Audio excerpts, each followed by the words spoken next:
देश के 24 राज्यों में भीषण बारिश और आंधी तूफान के चलते अलर्ट जारी किया गया है। हाल यह है कि पिछले कुछ दिनों में देश के बड़े शहरों में सड़कों पर गाड़ियां नहीं, मोटर बोट्स नजर आ रही थी। देहरादून, पुणे, वायनाड, डिब्रूगढ़, जामनगर जैसे कई शहर और जिले बाढ़ की चपेट में नजर आए। जोरदार बारिश के बाद हुए भूस्खलन में 100 से ज्यादा लोगों की जान चली गई है। रेस्क्यू के लिए एनडीआरएफ और सेना को जिम्मेदारी सौंपी गई है। प्रधानमंत्री मोदी ने भी केरल के मुख्यमंत्री पिनराई विजयन से बात की है और सहायता का आश्वासन दिया है। अब यहाँ पर दो बातें आप नोट कीजिए। पहली कि इस साल अप्रैल में 23 राज्यों के करीब 125 जिलों को सूखाग्रस्त घोषित किया गया। इस लिस्ट में जामनगर था, पुणे था और वायनाड भी था। 27 मई 2024 को मौसम विभाग ने अपनी प्रेस रिलीज में इस बात की आशंका जताई थी कि इस साल सेंट्रल और साउथ इंडिया में नॉर्मल से ज़्यादा बारिश होगी और नॉर्थ ईस्ट इंडिया में नॉर्मल से कम। कई कंट्रास्टिंग बातें एक साथ आ गई यहाँ पे, जैसे जिस इलाके में सूखा था उस इलाके में बाढ़ आ गई। किसी एरिया में ज़रूरत से ज़्यादा बारिश के अनुमान थे तो कहीं कम। तब ये सवाल उठता है कि आखिर ये मानसून अच्छा था या ख़राब था, या जब अच्छा या ख़राब मानसून कहा जाता है तो उसका मतलब क्या सिर्फ यही होता है कि वो ज़्यादा आया या कम? आज के वीडियो में इसी पर विस्तार से बात करेंगे, जानेंगे कि आखिर अच्छा मानसून और ख़राब मानसून क्या होता है, देश की अर्थव्यवस्था को ये कैसे प्रभावित करता है, मानसून को प्रभावित करने वाले पर्यावरणीय पहलू क्या है। नमस्ते, मैं हूं निखिल और आप देख रहे हैं जटिलता का विलोम और सरलता का पर्यायवाची आसान भाषा।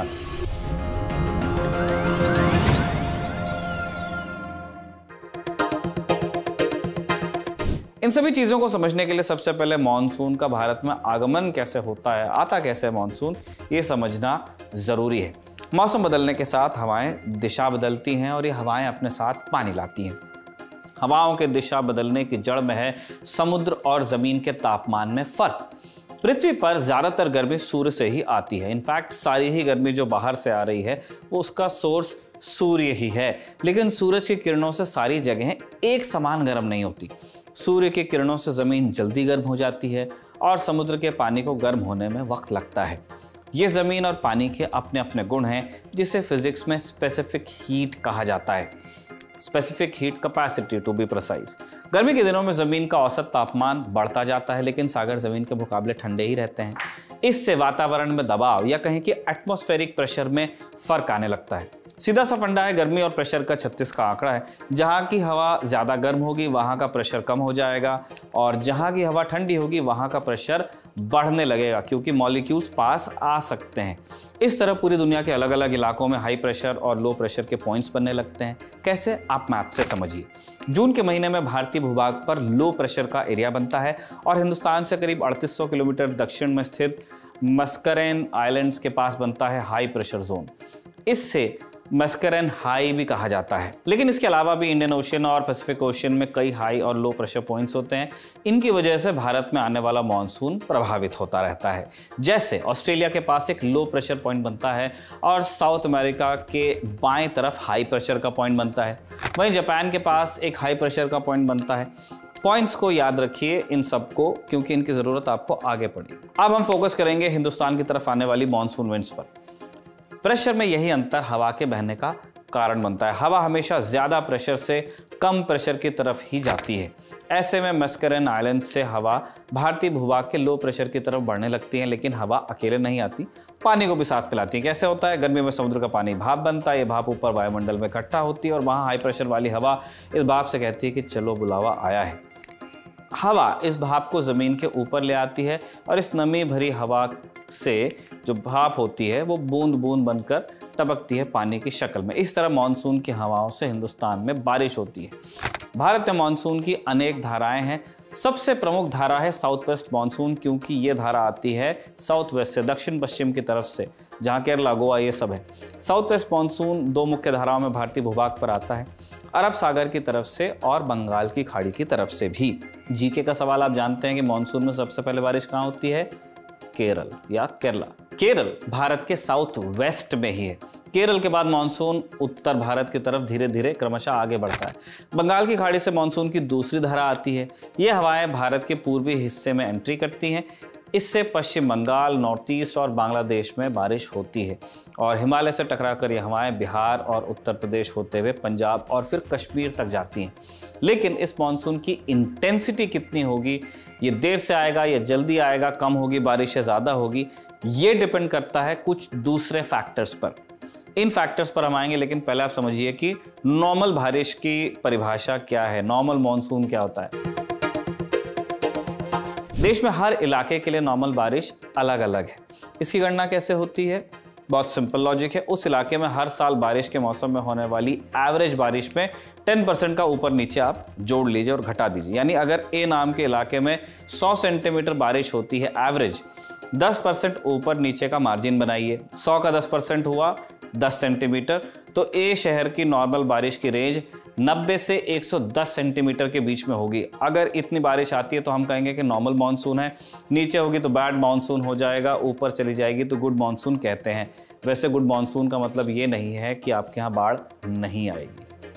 अब भारत में हर इलाके की औसत बारिश अलग अलग है। जैसे मेघालय, असम और केरल में 200 सेंटीमीटर से ज़्यादा बारिश होती है। वहीं बिहार, बंगाल, उड़ीसा, आंध्र प्रदेश, पूर्वी उत्तर प्रदेश में 100 से 200 सेंटीमीटर के बीच बारिश होती है, जबकि गुजरात, हरियाणा, वेस्टर्न उत्तर प्रदेश, दिल्ली वगैरह में 60 से 100 सेंटीमीटर के बीच बारिश होती है। राजस्थान में जो औसत बारिश है वो 60 सेंटीमीटर से भी कम है कई जगह पे। ये नॉर्मल रेनफॉल का रेंज है। जब मानसून नॉर्मल रेंज में होता है तो आप उसे गुड मानसून कह सकते हैं। ये तो हुई नॉर्मल बारिश की बात। अब समझते हैं बाकी दो कंडीशंस को, सामान्य से ज़्यादा और सामान्य से कम। किसी भी इलाके में अगर औसत के 10% से ज़्यादा बारिश होगी तो हम कहेंगे अबव नॉर्मल बारिश हो रही है और इसकी वजह से बाढ़ जैसी स्थिति बन सकती है। आप एग्जाम्पल ले लीजिए, भारत के पश्चिमी तट और सेंट्रल इंडिया के कई इलाकों में 18 से 24 जुलाई के बीच भीषण बारिश हुई। सेंट्रल इंडिया के इलाकों में नॉर्मल बारिश के मुकाबले इन 6 दिनों में 2 गुनी बारिश हुई। अमूमन 18 से 24 जुलाई के बीच इन इलाकों में 6.6 सेंटीमीटर बारिश होती है या 660 मिलीमीटर कह लीजिए। लेकिन इस साल इतने ही टाइम में यहाँ 13 सेंटीमीटर से ज़्यादा बारिश हुई है। ऐसा ही हाल साउथ इंडिया के कई इलाकों में भी देखने को मिला। इस वजह से यहाँ कई इलाकों में जैसे पुणे, जामनगर वगैरह में, हमने साउथ इंडिया कहा लेकिन हम वेस्ट के बता रहे हैं, पुणे, जामनगर में बाढ़ की स्थिति बनी और ऐसी स्थिति में फसल और संपत्ति को नुकसान भी हुआ। मानसून तो आया पर ये मानसून फायदे की जगह नुकसान पहुंचाने लगा। अब दूसरी कंडीशन पर नज़र डालिए कि अगर औसत से 10% से भी कम बारिश होती है, जिसे हमने बिलो नॉर्मल कहा, जैसे भारत के उत्तर और उत्तर पश्चिम के हिस्से जैसे जम्मू कश्मीर में नॉर्मल से करीब 10% कम बारिश हुई है अभी तक, ये स्थिति खराब मानसून की मानी जाएगी, बैड मानसून कहा जाएगा। इस टाइम पीरियड के लिए आगे इंप्रूव भी हो सकता है, लेकिन प्रकृति में हर चीज़ का तो कारण है।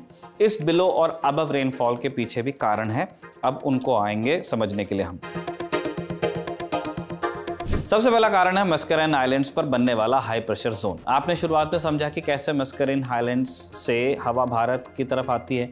अब कितनी तेज और कितनी मात्रा में हवा मस्करेन से हिंदुस्तान आएगी, ये इस बात पर निर्भर करेगा कि दोनों जगहों के बीच प्रेशर डिफरेंशियल कितना है, यानी ऊपर नीचे जो प्रेशर है उसकी मात्रा कितनी है। जितना ज़्यादा प्रेशर डिफरेंस होगा उतनी ज़्यादा हवा आएगी और उसके साथ उतनी ही ज़्यादा नमी आ सकती है। अगर मस्करेन आइलैंड्स के इलाके में तापमान नॉर्मल से ज़्यादा होगा तो यहाँ प्रेशर कम होगा, यानी प्रेशर डिफरेंस भी कम होगा और बारिश कम होगी। अगर किसी कारण से मस्करेन आइलैंड में तापमान में गिरावट होगी तब ऐसे सिचुएशन में मानसून की तीव्रता बढ़ेगी। बेसिक आइडिया ये है कि हम चाहते हैं कि मस्करेन आइलैंड पर एक हाई प्रेशर पॉइंट बना रहे और इंडिया के ऊपर एक लो प्रेशर पॉइंट बना रहे, और ये डिफरेंस जितना ज़्यादा हो सके उतना बेहतर है। दूसरा कारण है दुनिया के बाकी हिस्सों में हाई और लो प्रेशर पॉइंट्स में बदलाव होना। इसका कारण समझने के लिए फिर से आपको मैप देखना पड़ेगा। शुरू में हमने बताया था कि दुनिया के कई हिस्से में हाई और लो प्रेशर पॉइंट्स बनते हैं। इसकी वजह से एक बैलेंस बना रहता है, लेकिन ग्लोबल वार्मिंग की वजह से इन प्रेशर पॉइंट्स में कई बार कुछ बदलाव हो जाते हैं। इसी में से एक बदलाव को एल नीनो का नाम दिया गया। ये क्या है? एल नीनो एक स्पेनिश शब्द है जिसका मतलब है लिटिल बॉय या छोटा बच्चा। हालांकि ये छोटा बच्चा बेहद हानिकारक हो सकता है, ये वो वाला बेबी है जिससे नुकसान होता है। असल में जून जुलाई के महीने में साउथ अमेरिका के पश्चिमी तट पर हाई प्रेशर जोन होता है, जबकि ऑस्ट्रेलिया के पास लो प्रेशर जोन होता है, लेकिन क्लाइमेट चेंज की वजह से साउथ अमेरिका के तट पर सागर का पानी गर्म हो जाता है, जिस वजह से उसके ऊपर की हवा भी गर्म हो जाती है। और फिर वही सिद्धांत आप याद कर लीजिए कि हवा गर्म यानी प्रेशर कम। अब उल्टा हाल होगा, यानी ऑस्ट्रेलिया से मॉइस्चर वाली हवाएं साउथ अमेरिका के पश्चिमी छोर की तरफ बढ़ने लगेंगी और इस वजह से इस इलाके में इतनी बारिश होती है कि पेरू जैसे देशों में बाढ़ की स्थिति बन जाती है। इसकी वजह से मस्करन आइलैंड्स पर बनने वाले हाई प्रेशर जोन पर भी असर पड़ता है और हिंदुस्तान में आने वाला मॉनसून कमज़ोर होने लगता है। इस वजह से भारत में कभी कभी सूखे की स्थिति भी बन जाती है।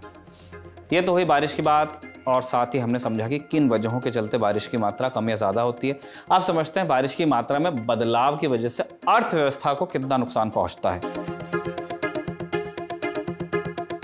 बारिश के असर को हम दो तरीकों से समझ सकते हैं। सबसे पहले कम बारिश से होने वाले नुकसान को जानते हैं। देश की 70% से ज़्यादा बारिश सिर्फ 4 महीने में हो जाती है। हिंदुस्तान में करीब 61% किसान बारिश पर निर्भर हैं, जो भारत के 40 सबसे ज़रूरी फसलों में से 34 फसलों को उगाते हैं। अगर बारिश पर्याप्त मात्रा में नहीं हो तब देश में बड़े पैमाने पर फूड क्राइसिस हो सकता है, जिसकी वजह से खाने पीने के प्रोडक्ट्स के दाम बढ़ते हैं। जैसे अक्टूबर 2023 में चावल के दाम करीब 12% बढ़ गए, वहीं दाल और गेहूं के दाम भी 15 और 6% बढ़े। ज़्यादा बारिश से भी सबसे बड़ा नुकसान खेती के सेक्टर को ही होता है। कई बार खेत में लगी फसलें बर्बाद हो जाती हैं, क्योंकि पानी जब फसल उठाती है तो खराब होने लगती है। कभी कटी हुई फसल भी बारिश में भीग कर खराब होती है। ये तो ये बात खेती से जुड़े नुकसान की। खेती के अलावा ज़्यादा बारिश और बाढ़ की वजह से लोगों की निजी संपत्ति को भी नुकसान होता है। कई बार बाढ़ और भूस्खलन के चलते बिल्डिंग्स और घर गिरते हैं, रोड्स चटक जाती हैं। इसके अलावा आपने सोशल मीडिया पर कई वायरल हुए वीडियोज़ भी देखे होंगे जिसमें कार्स और बाइक्स बह गई बाढ़ में। भारत में बारिश का मौसम हमेशा काफ़ी हद तक अनप्रेडिक्टेबल रहा है। इसके पहले भी कई बार भारत में सूखे और बाढ़ की समस्या उपजी है, लेकिन क्लाइमेट चेंज ने इस समस्या को और बढ़ा दिया है। लगातार कई अंतर्राष्ट्रीय संस्थाएं दुनिया को चेता रही हैं। बहरहाल आज के लिए इतना ही। ये एपिसोड लिखा था हमारे साथी आकाश ने। आप बने रहिए दी ललन टॉप के साथ।